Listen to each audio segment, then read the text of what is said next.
Hello everyone, welcome to Ashish Tiwari YouTube channel. My name is Muskan and I hope that you are all doing well.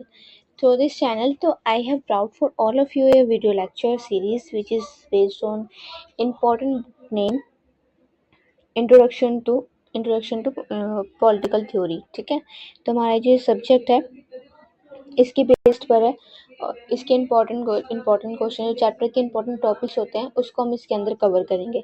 अगर आप due soul regular या NCF या किसी भी other university से belong करते हैं, आपके पास ये सब्जेक्ट है, तो ये वीडियो आपके लिए यूजफुल रहने वाली है.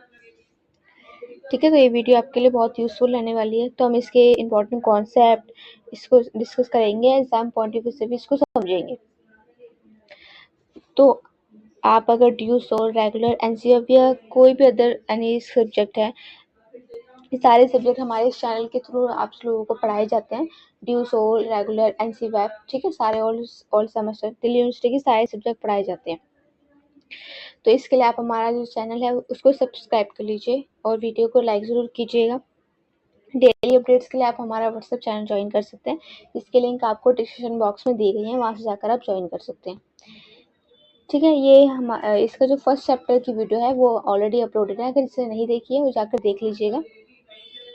उसमें मैंने सब्जेक्ट का इंट्रोडक्शन दिया है, सिलेबस को डिस्कस किया है, साथ में हमने जो हमारा फर्स्ट चैप्टर है, फर्स्ट यूनिट है हमारी, उसको कवर किया है. इसमें दो यूनिट है, फर्स्ट और सेकंड. हमारी फर्स्ट यूनिट हमारी जो कंप्लीट हो गई है, सेकंड यूनिट है ये हमारी लास्ट यूनिट है, उसके बाद ये हमारी जो चैप्टर है ये कंप्लीट हो जाएगा. ठीक है, तो चलिए वीडियो स्टार्ट करते हैं.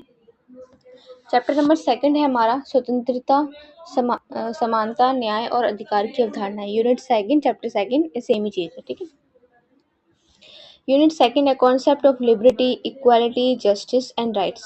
इसमें बताया जाएगा आपको लिबर्टी के बारे में, मतलब स्वतंत्रता के बारे में, इक्वालिटी समानता के बारे में, न्याय और आपके अधिकारों के बारे में चैप्टर के अंदर आपको पढ़ाया जाएगा. ठीक है, इंट्रोडक्शन देखते हैं कि राजनीतिक जो सिद्धांत है उसमें स्वतंत्रता, समानता, न्याय और जो अधिकार है उसके जैसे जो मूल्य हैं इन सभी का अध्ययन किया जाता है. और ये जो मूल्य हैं ये नागरिक और राज्यों के बीच इसके संबंधों को डिसाइडेड करते हैं. तो इसके बिना किसी भी लोकतांत्रिक समाज की जो कल्पना नहीं की जा सकती. अब आप बोलो कि हमारा देश, हमारा जो राज्य है वो एक लोकतंत्र राज्य है, एक लोकतांत्रिक देश है. तो जो भी लोकतांत्रिक देश है वो बिना लिबर्टी के, इक्वालिटी के, जस्टिस के, राइट्स के, इन सब के बिना हम नहीं बोल सकते हैं कि हमारा देश एक लोकतांत्रिक देश है. क्योंकि आपको स्वतंत्रता प्राप्त नहीं होगी, आपको आपके जो देश है लोकतांत्रिक जिसको बोल रहे हो आप, वहाँ पर आपको समानता का अधिकार नहीं मिलेगा, आपको न्याय का अधिकार नहीं है, आपके जो अधिकार हैं वो आपके पास नहीं है, तो वो एक लोकतांत्रिक देश नहीं हो सकता है. ठीक है, तो इंडिया जो हम ऐसा बोलते हैं कि इंडिया एक लोकतांत्रिक डेमोक्रेटिक देश है, डेमोक्रेटिक इंडिया है, क्योंकि वहाँ पर हमें सारे राइट्स दिए गए हैं, हमें स्वतंत्रता, समानता, हमारे जो मौलिक अधिकार है वो हमें प्रदान किए गए हैं. ठीक है, तो in the political values like freedom, equality, justice and rights study. ठीक है, इन सब के बारे में, इन पॉलिटिकल थ्योरी के बारे में, जो पॉलिटिकल थ्योरी है उसके अंदर हम इसी चीज़ को पढ़ते हैं कि लाइक फ्रीडम्स के बारे में, इक्वालिटी, जस्टिस एंड राइट्स, इन सभी के बारे में हम स्टडी करते हैं, समझते हैं उसको. तो this value determines the relationship between citizen and states. तो जो ये वैल्यूज हैं, ये सारे जो राइट्स हैं हमें, जो हमें पॉलिटिकल थ्योरी ने दी है, वो हमें क्या एक रिलेशनशिप बनाते हैं किसके साथ, नागरिक के साथ, और जो भी नागरिक और राज्य का एक रिलेशनशिप बनाते हैं. ठीक है, तो without them the expanse of any democratic society है. तो इनके बिना हम नहीं कह सकते कि हमारा देश या हमारा राज्य एक डेमोक्रेटिव है, मतलब अवर स्टेट इज डेमोक्रेटिव. तो हम इंडिया को बोलते हैं कि ये वो डेमोक्रेटिव है क्योंकि उसमें हमें ये सारे जो वैल्यूज, ये सारे जो राइट्स हैं ये हमें दिए गए. ठीक है, यहाँ तक बात क्लियर है. स्वतंत्रता, अभी हमने सारे पॉइंट्स देखे, लेकिन इस सभी पॉइंटों को हम डिटेल्स में भी समझेंगे. सबसे पहले बात करते हैं स्वतंत्रता मतलब फ्रीडम के बारे में. तो स्वतंत्रता का क्या अर्थ है? स्वतंत्रता ऐसे वातावरण में जिसमें व्यक्ति बिना अनुचित, मतलब किसी भी बिना रोक टोक के और अपनी सोच से, अपने बोलने, अपने जो कार्य करने की शक्ति है उसका इस्तेमाल कर सकते, किसी के बिना रोक टोक के अपनी मनमर्जी से काम कर सकता है, उसको ही हम स्वतंत्रता बोलते हैं. तो freedom means environment in which a person can think, speak and act. वो अपनी मर्जी से कर सकता है, कोई भी रिस्ट्रिक्शन उस पर नहीं लगाई जाती है, उसको ही हम स्वतंत्रता कहते हैं। ठीक है, अब स्वतंत्रता के विभिन्न प्रकार होते हैं। अब कई प्रकार की स्वतंत्रता होते हैं, वो कैसे हैं? तो प्राकृतिक स्वतंत्रता, नेचुरल फ्रीडम, नागरिक स्वतंत्रता, सिविल फ्रीडम, राजनीतिक स्वतंत्रता, पॉलिटिकल फ्रीडम, आर्थिक स्वतंत्रता, इकोनॉमिक फ्रीडम। ठीक है, और फिफ्थ है हमारी राष्ट्रीय स्वतंत्रता, और यहाँ पर नेशनल फ्रीडम। तो अब इनके बारे में हम स्टडी करेंगे। तो प्राकृतिक जो स्वतंत्रता है उसके अंदर बताएगी जो मनुष्य की जो जन्मजात पूर्ण स्वतंत्रता है, जिसमें कोई भी नियम या प्रतिबंध नहीं हो सकता, ये व्यवहारिक जीवन में संभव नहीं होते हैं। तो ये जो हमें प्राकृतिक रूप से मिली हुई है। अब natural freedom, the complete the freedom a person is born, जो जो किसी व्यक्ति है उसके जन्म के साथ ही उसको मिल जाती है वो फ्रीडम्स, तो वो किसी से भी उसके ऊपर कोई भी रूल्स, कोई भी रिस्ट्रिक्शन नहीं लगाए जा सकते।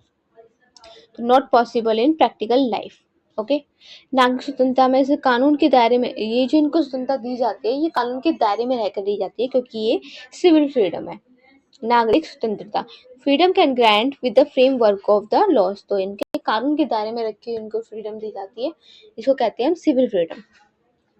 राजनीतिक स्वतंत्रता, तो शासन में भाग लेने का अधिकार, चुनाव लड़ना, वोट देना, तो ये सारी जो है ये राजनीति, मतलब चुनाव लड़ना, वोट देना, वोटिंग देना, मतदान के लायक रहना, तो ये इनके जो अधिकार हैं ये इनको प्राप्त होते हैं किसमें? राजनीतिक स्वतंत्रता के अंदर। तो पॉलिटिकल जो फ्रीडम है, the right to be to participate in governance, आप इलेक्शन के लिए खड़े हो सकते हो, वोटिंग के लिए। ठीक है, तो ये सारी चीजें आपको कौन देता है? ये पॉलिटिकल फ्रीडम आपको प्रोवाइड करती है। तो आर्थिक स्वतंत्रता की बात करें तो इकोनॉमिक जो फ्रीडम है, the right to in earn a livelihood, get fair wage, employment, equal access to resources. तो आर्थिक स्वतंत्रता के अंदर जो जीवों को जो अधिकार है, ठीक है, जीवन जीने के लिए, तो एक उचित वेतन होना चाहिए, एक अच्छा रोजगार आपको मिलना चाहिए, और संसाधनों का भी विकास समान रूप से आपके पास पहुंचना चाहिए। ये सारी चीजें इसमें आती हैं इकोनॉमिक फ्रीडम के अंदर, आर्थिक स्वतंत्रता के अंदर। राष्ट्रीय स्वतंत्रता की बात करें तो किसी भी देश का विदेशी शासन से मुक्त होना। तो एक country independence from the foreign. ठीक है, आपको पता है कि हम लोग पहले जो ब्रिटिश शासन था उसके गुलाम थे, उसके बाद तो उसको हम क्या कहेंगे? ये हमारी एक नेशनल फ्रीडम हुई।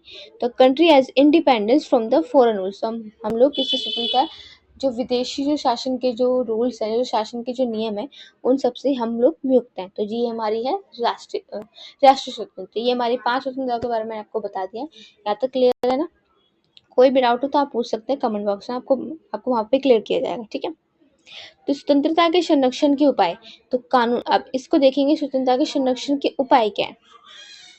सेफ गार्ड्स ऑफ फ्रीडम, ठीक है, तो रूल ऑफ लॉ, कानून का शासन, कि सभी पर समान, कानून के शासन में यही बताएगी कि सभी पर समान, सभी के लिए जो कानून है वो इक्वल रहेगा, ये चाहे वो किसी भी पॉलिटिकल पार्टी से डिपेंड करता हो, या किसी भी पार्टी से, वो कुछ उसकी जो पोजीशन है कितनी भी हाई ग्रेड पर हो, लेकिन जो जो लोग हैं, जो सारे, सभी के लिए कानून जो है सबके लिए समान है, तो सबको एक समान ही देखा जाएगा कानून की नजर से, सभी पर समान कानून भी लगाए जाएंगे।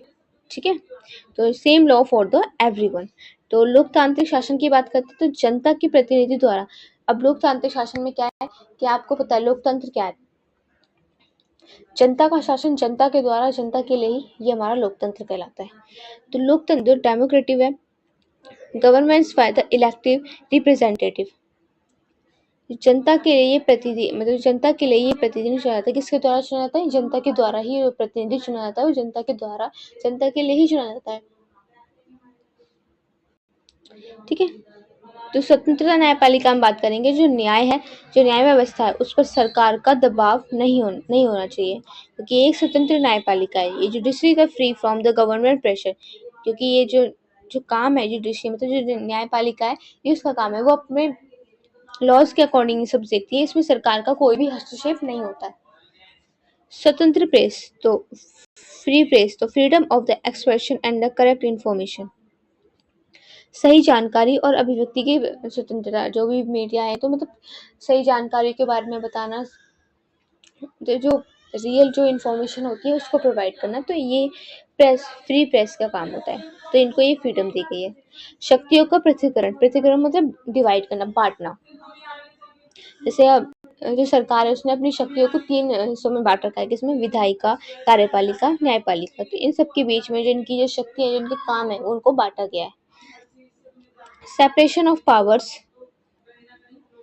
जैसे सेपरेशन ऑफ पावर में बात करेंगे हम, clear division among legislative, executive and judiciary, इन तीनों के बीच में इनके काम को, ये शक्तियों के जो कार्य हैं, इन सभी को बाँटा गया है, ताकि कोई भी एक व्यक्ति इस सारी शक्तियों का इस्तेमाल ना कर सके। सबको अपने जो बराबर की शक्तियाँ हैं वो मिले, कोई भी व्यक्ति इस शक्तियों का मिसयूज ना कर सके। ओके, यहाँ तक क्लियर है।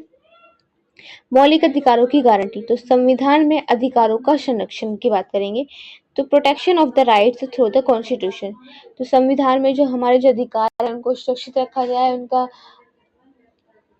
ये देखा गया है कि उनकी जो हमारे अधिकार, संविधान के जो अधिकार हैं, वो किसी भी भेदभाव के माध्यम से सभी लोगों को मिलने चाहिए, समानता के ऊपर, जैसे समानता के थ्रू कि लिंग या जाति के नाम पर वो अपने अधिकारों से वंचित नहीं रहना चाहिए।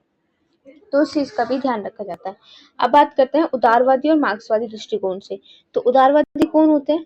तो व्यक्ति की स्वतंत्रता और राज्य के जो न्यूनतम हस्तक्षेप है उन पर इनका बल रहता है। ठीक है।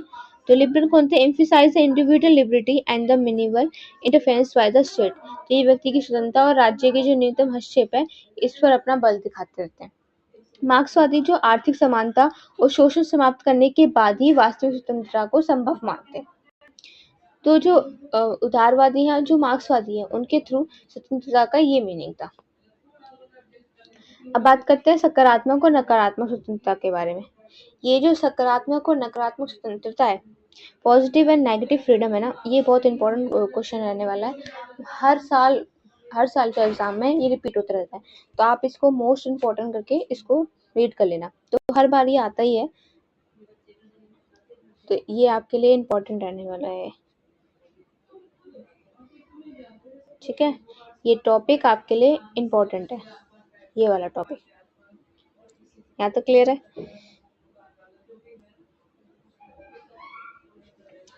नकारात्मक स्वतंत्रता, तो नकारात्मक स्वतंत्रता क्या होती है? बाहरी जो नियंत्रण है, हस्तक्षेप है, उसका भाव होना, वो एक नकारात्मक स्वतंत्रता होती है। और सकारात्मक स्वतंत्रता क्या होती है? व्यक्ति को जो अपनी इच्छा के अनुसार, अपनी क्षमताओं के अनुसार विकसित करने के लिए आवश्यक साधन और जो अवसर मिलना, वो एक पॉजिटिव फ्रीडम होती है। नेगेटिव फ्रीडम तो absence of external controls and difference. ठीक है। और ability of the means opportunity to develop one ability and desire, ये आपको पॉजिटिव फ्रीडम के अंदर दिया जाता है।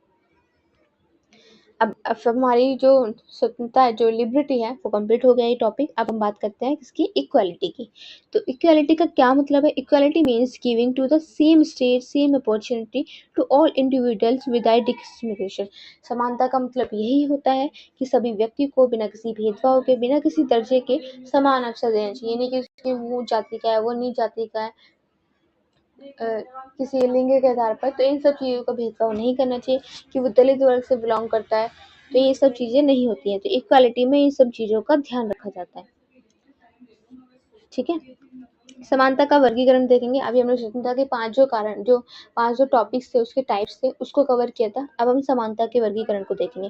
तो नागरिक समानता, जो कानून के समक्ष सभी को समान समझा जाएगा। मैंने ऊपर बताया था, नागरिक स्वतंत्रता, सभी जो आए वो कानून के अंडर ही आता है, सभी लोग कानून के समान माने जाएंगे, कोई भी उनके लिए स्पेशल नहीं है। Civil equality, equality before the laws. राजनीतिक समानता, तो सभी को मताधिकार और राजनीतिक अधिकार, ये सारे जो अधिकार है इनको प्राप्त होंगे, क्योंकि उनके राइट्स है, उनके अधिकारों में, तो ये सारे जो अधिकार उनको प्राप्त होंगे, इसमें भी इनको समानता दी जाएगी। पॉलिटिकल इक्वालिटी, तो equal voting rights and political rights इनको दिए जाएंगे। सामाजिक समानता, तो जाति के, धर्म और लिंग के आधार पर इनके साथ कोई भी भेदभाव नहीं किया जाएगा सामाजिक रूप से। तो सोशल इक्वालिटी में no discrimination based on caste, religion and gender, caste, religion के थ्रू भी कोई भी डिस्क्रिमिनेशन नहीं किया जाएगा। आर्थिक समानता, तो आय और अवसरों में भी असमानता, जो इकोनॉमिक क्वालिटी में, इसमें मतलब जो इनकम और अपॉर्चुनिटी, जो भी आय और अवसरों में जो भी असमानता देखी जा रही है, उन सबको भी खत्म किया जाएगा। कानूनी समानता, तो सभी पर समान कानून लागू होना चाहिए, कोई भी इनके लिए स्पेशल नहीं है, सबको एक समान रूप से देखा जाएगा। ठीक है, तो same law to apply to everyone. समानता के विभिन्न दृष्टिकोण, तो क्लासिफिक डिफरेंट पर्सपेक्टिव्स ऑफ इक्वलिटी की बात करेंगे। तो प्राकृतिक जो समानता है उसमें जन्म से सभी समान होते हैं। ये हमें जन्म से दिया जाता है कि जन्म से सभी समान ही होते हैं, बाद में जाके उनके अंदर की वो नीच जाति का है, वो ऊंच जाति का है, तो ये सारी चीजें भेदभाव होता है, लिंग के आधार पर भेदभाव होते हैं। ठीक है, गरीब गरीब की भेदभाव ये सब बाद में होती है, लेकिन जो जन्म के टाइम है ऐसा कुछ नहीं होता, आपको एक समान ही बनाया जाता है। तो ये हमारे जो क्या ये प्राकृतिक समानता में दी जाती है। कानूनी समानता, ये जो न्याय व्यवस्था है उसमें समानता दिखाई जाती है कि सबको इक्वलिटी से ट्रीट किया जाएगा। जो किसी ने भी अगर कोई क्राइम, जैसे किसी ने भी कोई क्राइम किया है, वो किसी पॉलिटिकल पार्टी से बिलोंग करता है, तो उनको भी वही जो लॉज है उसको ही फॉलो करना पड़ेगा जो सभी लोगों के लिए फॉलो होता है, उनको भी वही सजा दी जाएगी जो सभी लोगों को दी जाती है। ठीक है, यहाँ ये क्लियर हो गया। सामाजिक समानता, तो सामाजिक जो भेदभाव है इसका अंत किया जाएगा। सोशल इक्वालिटी में end of the social discrimination, जो सामाजिक जो भेदभाव हो रहा है इसको बिल्कुल खत्म किया जाएगा, ये हमारी सोशल इक्वालिटी के अंदर आते हैं। समानता और स्वतंत्रता में क्या अंतर है? ठीक है, तो ये दोनों ही मतलब एक दूसरे से बिल्कुल अलग है, इनके जो डेफिनेशन है थोड़े बहुत मिलते हैं, लेकिन दोनों का काम क्या है, वो स्वतंत्रता देती है, अपनी मर्जी से कोई भी कार्य कर सकता है। ये कुछ जो भेदभाव हो रहे हैं सामाजिक रूप से, ये उनको खत्म करती है। केवल स्वतंत्रता होने पर अमीर लोग गरीब का शोषण कर सकते हैं, लेकिन केवल समानता होने पर स्वतंत्र सोच का भी दमन कर सकते हैं। मतलब अगर आपके पास स्वतंत्रता होगी तो जो अमीर लोग हैं जो स्वतंत्र है, दोनों ही स्वतंत्र, लेकिन वो गरीब लोगों का शोषण भी कर सकते हैं। लेकिन अगर आपके पास समानता है, आपको ये देखा जाएगा कि अमीर गरीब समान होंगे, सब सारे जो जाति के कोई भी जाति हो, सभी जातियों को समान रूप से देखा जाएगा, कोई भी ऐसा नहीं देखा जाएगा कि वो दलित वर्ग से बिलोंग करता है या अनुसूचित वर्ग से बिलोंग करता है, तो ये सारी चीजें नहीं देखी जाएंगी। ठीक है, तो इन सब चीजों को भी रखा गया था। तो both are the completed to each other, only freedom without equality may lead to exploitation by the rich, and the only equality without freedom may spurge independent thought. Okay, अब बात करते हैं असमानता। असमानता जाति, वर्ग, लिंग, धन, शिक्षा की वजह से ही पैदा होती है। जाति जो इनइक्वालिटी है वो किस वजह से पैदा होती है? Inequality arise to be caste, class, gender, wealth and education differences की वजह से। अब हमारा ये टॉपिक है नेक्स्ट, न्याय, जस्टिस के बारे में बात करेंगे। तो न्याय का क्या मतलब है? न्याय का मतलब है कि सभी को उनके अधिकार, अवसर और संसाधन निष्पक्ष तरीके से उनको उपलब्ध कराना। तो justice means providing everyone with their rights, opportunity and resource in a fair manner. न्याय के सिद्धांत का विकास, तो प्राचीन काल में नैतिकता और धर्म आधारित है, और आधुनिक काल में कानून, अधिकार और समानता पर ये सब चीजें आधारित है। तो ancient drama based on morality और रिलीजन पर आधारित होती है, लेकिन जो मॉडर्न रहा है उसमें ये लॉज, राइट एंड इक्वलिटी पर आधारित होती है। तो ये जस्टिस, तो न्याय किस पर आधारित है? न्याय इन दो चीजों पर आधारित है। प्राचीन काल में नैतिकता और धर्म के आधार पर न्याय किया जाता था, लेकिन आधुनिक काल में कानून के आधार पर, अधिकार के आधार पर, समानता के आधार पर ही न्याय किया जाता है। न्याय के विविध जो आयाम है, ये देखो, ये एक इम्पोर्टेंट क्वेश्चन है, ये भी आ सकता है एग्जाम में। जो न्याय के विविध आयाम पूछ सकता है, आपको बार पूछ लेगा कि आप न्याय को परिभाषित कीजिए, साथ में अब न्याय के जो विविध जो उनके आयाम है उसको भी साथ में हमें डिफाइन करना है। ठीक है, तो what is justice and define the dimension of the justice. तो ऐसे जो क्वेश्चन आ सकते हैं, शॉर्ट में आपको बताया गया है, लेकिन अगर आप उस टॉपिक को समझ लोगे तो आप इजीली जो एग्जाम में अच्छे से अपना जो आंसर है उसको लिख सकते हो।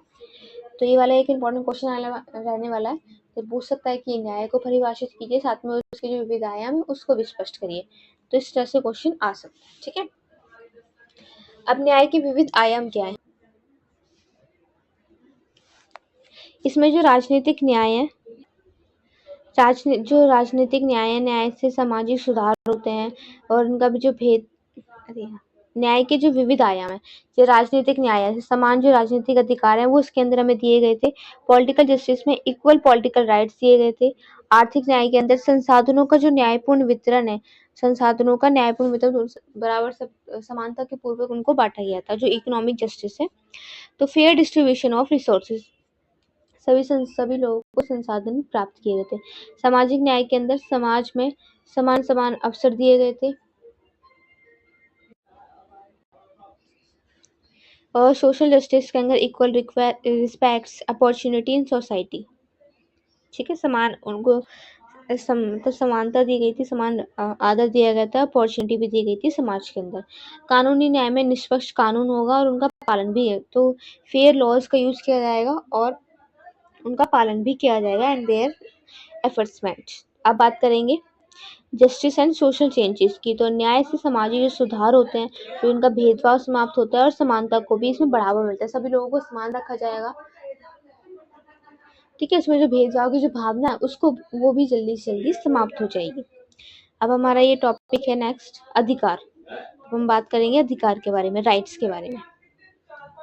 तो अधिकार वो दावे होते हैं जिसमें समाज और राज्य ये दोनों में मान्यता देते हैं, जो व्यक्ति के सम्मानजनक जीवन के लिए आवश्यक होते हैं। तो rights are the claim that recognised by the society and the states are the essential for the decent life. तो ये समाज और राज्य के लिए होते हैं, जो व्यक्ति के जो सम्मानजनक जीवन के लिए हमारे यूजफुल होते हैं राइट्स। जैसे हमें एजुकेशन का राइट्स है, हमें फ्रीडम का राइट्स है, ठीक है, हमें इक्वालिटी का राइट्स है। तो ये सारे जो हमारे राइट्स हैं, हमारे अधिकार हैं, जो हमें कानून के अधीन हमें दिए गए हैं, मौलिक अधिकार हो गए जैसे। ठीक है, अब इसकी परिभाषा क्या है? तो अधिकार सार्वभौमिक, जन्मजात और समाज द्वारा संरक्षित होते हैं। तो rights are the universal, inherent and prospective by the society. अधिकार संबंधित सिद्धांत क्या है? तो theories related to civil rights. जो भी आपके सिद्धांत, मतलब जो सिद्धांत है या फिर आयाम है, तो ये एक इम्पॉर्टेंट टॉपिक्स हैं, ये एग्जाम में हर बार पूछे जाते हैं, तो आप इनको एक बार एग्जाम में जाने से पहले एक बार कवर कर लीजिएगा। ये आपके लिए भी इम्पोर्टेंट है, ये वाला भी इम्पोर्टेंट है। इसके सिद्धांत के बारे में पूछा है, अधिकार के बारे में पूछ लेगा, साथ में उसके सिद्धांत के बारे में बताइए, तो ऐसे क्वेश्चन आ सकते हैं, तो एक बार देख लीजिएगा। प्राकृतिक अधिकार सिद्धांत। तो अधिकार वो जो है वो हमें जन्म से ही मिलते हैं।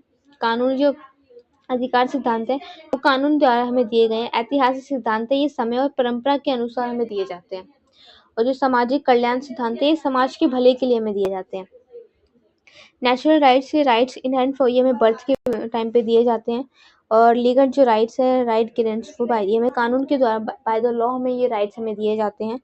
हिस्टोरिकल थ्योरी, तो rights evolve with the time, और टाइम एंड ट्रेडिशन के अकॉर्डिंग ही हमें ये राइट्स हमें दिए जाते हैं। सोशल वेलफेयर थ्योरी, तो rights exist from the welfare of the society. ठीक है, तो ये इसमें समाज के भले के लिए हमें दिए जाते हैं। और अधिकारों का वर्गीकरण। अब इसके अंदर क्या अधिकार है? नागरिक अधिकार, राजनीतिक अधिकार, आर्थिक अधिकार, सामाजिक अधिकार, civil rights, political rights, economic rights, social right, ये सारे जो अधिकार हैं ये हमें दिए गए। सिविल नागरिक को एक समान समझा जाएगा, नागरिक के जो अधिकार हैं वो हमें दिए जाएंगे। राजनीतिक रूप से समान, उनको वोटिंग का, उनको इलेक्शन के खड़े होने का, ये सारा जो अधिकार है ये उनको प्राप्त होगा। आर्थिक अधिकार, उनको जो रोजगार है, उचित वेतन मिले, तो ये सारे जो अधिकार है उनको प्राप्त दिए जाएंगे। सामाजिक समाज में उनको समानता दी जाएगी, और जातियों के नाम पे, लिंग के नाम पे उनके साथ भेदभाव नहीं किया जाएगा। ये सारे जो अधिकार है इन सब के बारे में बताया गया था हमें। तो आधुनिक जो नागरिकों के अधिकार है इनके बारे में बताया गया। राइट टू मॉडर्न सिटीजन, तो जो मतदान का अधिकार है, शिक्षा का अधिकार है, कार्य का जो अधिकार है, समानता का जो अधिकार है, सूचना का जो अधिकार है, ये सारे जो अधिकार है ये हमें नागरिकों के अधिकार के अंदर दिए गए हैं। ठीक है, right to vote, right to education, right to work, right to equality, right to information, ये सारे जो अधिकार है हमें राइट टू मॉडर्न सिटीजन के अंदर दिए गए हैं। अधिकार, कर्तव्य, दायित्व, तो अधिकारों के साथ साथ कर्तव्य में जुड़ जाते हैं, जैसे कानून का पालन करना। अगर आप कानून आपको कुछ अधिकार दे रही है तो उसका पालन भी करना आपके लिए जरूरी है। कुछ जो लिमिटेशन आपके ऊपर लगाई गई है उनको भी लागू करना आपका जरूरी है। कानून का पालन करना, कर चुकाना, देश की रक्षा करना, ये भी हमारे ही कर्तव्य के अंदर। अगर देश या राज्य, अगर आपका कानून आपका जो संविधान है आपको अधिकार दे रहा है, तो आपके भी कुछ कर्तव्य होते हैं अपने देश के प्रति, अपने राज्य के प्रति, जो आपको फॉलो करनी चाहिए। तो rights come with the corresponding duties such as following laws, paying tax, defending the country. ठीक है, अब हम इसकी समरी देख लेते हैं। हमारा ये चैप्टर बस खत्म ही हो गया है। स्वतंत्रता का मतलब क्या है? तो अनुसूचित रोक-टोक से मुक्त होकर सोचने और कार्य करने की हमें आज़ादी दी गई है, स्वतंत्रता है। समानता में सामाजिक, आर्थिक, राजनीतिक और कानूनी सभी प्रकार की समानताएँ वो शामिल होती हैं। न्याय का उद्देश्य है कि सभी के लिए निष्पक्ष अवसर और संसाधनों को समान रूप से बाँटा जाए उनके बीच में।